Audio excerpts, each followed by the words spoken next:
Kag para sa ato naman, #spread kindness, mga kabataan, nga may ginasuprer nga chronic kidney disease, ginpaambitan sa kaning paisin ng Christmas season, mga chikiting kag ila ginikana New Year's wish, nga maagom ang maayo nga panglawason.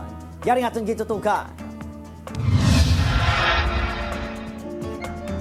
Nagikan pa sa kanlaon ang pamilya ni Julmar, 18 anyos. Mayo 2021 sang na-diagnose ini nga may aras ang chronic kidney failure. Subong nga Paskwa, ang wish sa iya iloy kag pamilya, mapalipay lang ang bata bisan sa malipot nga tion. Gapakabakod lang gid nga hopefully nga maayo gid siya. Wish ko nga mag-good health lang gid kami, di na madugangan ang may sakit sa amon. Na maayo na ko dason na tuig. Para way na problema. Isa lang si Julmar sa maging paambitan Paskwa. Bulig pinansyal, kagasadyahan sang #JazzMazing Journey Project sang Good Samaritan nga si Jasmine Egan.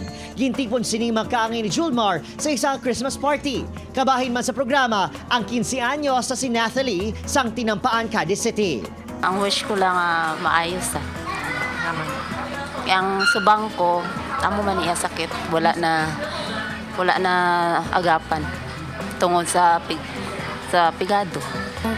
Thank you sa tanan nga gihimo mo.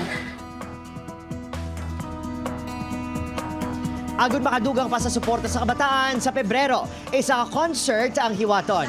Ang kita, tipunon agud makabakal sa tricycle para makadugang income sa ila pamilya sang mga kasubong na Nathalie kag Julmar. So, ang purpose ng concert is magaan kamo bala mas na ang passive income kaya daw kita kung nga daw kabudlayan kita mangita permis ang atong mga daily needs. Tani maging successful kaya gina-pray ko gid nga